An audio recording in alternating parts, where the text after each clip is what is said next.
ವಲಸೆ ಕಾರ್ಮಿಕರನ್ನ ತಮ್ಮ ಮನೆಗಳಲ್ಲಿ ಹಾಗೂ ಗುತ್ತಿಗೆ ಕಾಮಗಾರಿಗಳಲ್ಲಿ ದುಡಿಸಿಕೊಂಡು ಇದೀಗ ಅವರು ಊರಿಗೆ ಹೊರಟಾಗ ಕಾರ್ಮಿಕರನ್ನ ಯಾವುದೇ ತಾಲೂಕು ಆಡಳಿತಕ್ಕೆ ಮಾಹಿತಿ ನೀಡದೆ ಬಿಟ್ಟು ಹೋದಲ್ಲಿ ಅಂತಹ ಮಾಲಕರ ಹಾಗೂ ಕಟ್ಟಡ ಗುತ್ತಿಗೆದಾರರ ವಿರುದ್ಧ ಪೊಲೀಸ್ ಠಾಣೆಯಲ್ಲಿ ಕ್ರಿಮಿನಲ್ ಮೊಕದ್ದಮೆ ಹೂಡುವುದಾಗಿ ಪುತ್ತೂರು ತಹಶೀಲ್ದಾರ್ ರಮೇಶ್ ಬಾಬು ಎಚ್ಚರಿಕೆ ಕೊಟ್ಟಿದ್ದಾರೆ.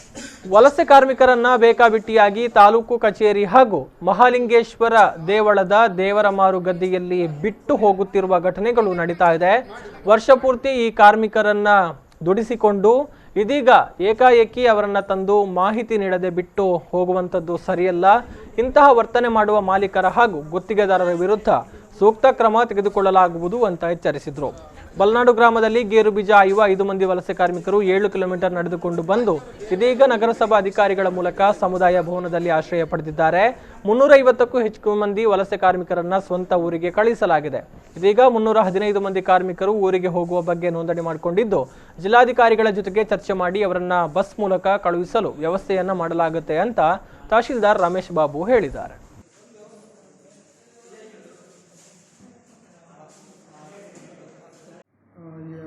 ಇಪ್ಪತ್ನಾಲ್ಕರಂದು ರಾತ್ರಿ 11:30 ಸಮಯದಲ್ಲಿ ಸುಮಾರು 13 ಬಸ್ಸುಗಳಲ್ಲಿ ವಲಸೆ ಕಾರ್ಮಿಕರನ್ನು 300ಕ್ಕಿಂತ ಹೆಚ್ಚು ವಲಸೆ ಕಾರ್ಮಿಕರನ್ನು ಪುತ್ತೂರು ತಾಲೂಕು ಆಡಳಿತ ವತಿಯಿಂದ ಗದಗ, ಬಿಜಾಪುರ, ಬಾಗಲಕೋಟೆ ಮತ್ತು ಇತರೆ ಜಿಲ್ಲೆಗಳಿಗೆ ಕಳಿಸಿಕೊಡಲಾಗಿತ್ತು. ಮತ್ತು ನಿನ್ನೆಯಿಂದ ಇದುವರೆಗೂ 315 ಜನ ವಲಸೆ ಕಾರ್ಮಿಕರು ಬಂದು ತಾಲೂಕು ಕಚೇರಿಗೆ ಬಂದು ನೋಂದಾಯಿಸ್ಕೊಂಡಿದ್ದಾರೆ. ಈಗಾಗಲೇ 24 ಜನ ಗದಗ ಜಿಲ್ಲೆಯವರು ಮತ್ತು ಇನ್ನು ಉಳಿಕೆ 20 ಜನ ಅವರು ಕೂಡ ಗದಗ ಜಿಲ್ಲೆಯವರು. ಹಿಂಗೆ ನಮ್ಮ ತಾಲೂಕು ಕಚೇರಿಗೆ ಆಕಸ್ಮಿಕವಾಗಿ ಯಾರೋ ತಪ್ಪು ಮಾಹಿತಿ ಕೊಟ್ಟು ಈ ರೀತಿ ತಾಲೂಕು ಕಚೇರಿ ಮುಂದೆ ಬಿಟ್ಟು ಹೋದಾಗ 24 ಜನಕ್ಕೆ ಬೀರುಮಲೆ ಬೆಟ್ಟದಲ್ಲಿ ಊಟ ತಿಂಡಿ ವ್ಯವಸ್ಥೆ ಮಾಡಿದ್ದೀವಿ. ನಾಳೆ ಸಾಯಂಕಾಲ ಕಳಿಸೋವರೆಗೆ. ಮತ್ತು ಇಲ್ಲೂ ಕೂಡ ಪುತ್ತೂರು ನಗರಸಭೆ ವತಿಯಿಂದ ಇಂದಿರಾ ಕ್ಯಾಂಟೀನಲ್ಲಿ ಊಟ ವ್ಯವಸ್ಥೆ ಮಾಡಿ ಸಮುದಾಯ ಭವನದಲ್ಲಿ ಅಲ್ಲೂ 25 ಜನಕ್ಕೆ ವಾಸ್ತವಕ್ಕೆ ವ್ಯವಸ್ಥೆ ಮಾಡಿದ್ದೀವಿ. ಇವತ್ತು ಅದೇ ನಾವು ಆಫೀಸಲ್ಲಿರುವಾಗ ಸುಮಾರು 12:30 ಹಾಗೆ ಒಂದು ಕಾಲ್ ಬಂತು ಪಬ್ಲಿಕ್ಕಿಂದ. ಈ ರೀತಿ ಪುತ್ತೂರು ನಗರಸಭೆ ವ್ಯಾಪ್ತಿಯ ಪ್ರೈವೇಟ್ ಬಸ್ ಸ್ಟ್ಯಾಂಡ್ ಹತ್ತಿರ ಇವತ್ತು ಬಸ್ ವ್ಯವಸ್ಥೆ ಇದೆ ಅಂತ ಹೇಳಿ ಸುಮಾರು 28 ಜನ ಇದ್ದಾರೆ ಆಲ್ರೆಡಿ. ಬಟ್ ಇಲ್ಲಿ ಬಂದಿರೋರು ಸುಮಾರು 18 ಜನ ಬಂದಿದ್ದಾರೆ ಬಸ್ ವ್ಯವಸ್ಥೆ ಇದೆ ಅಂತ.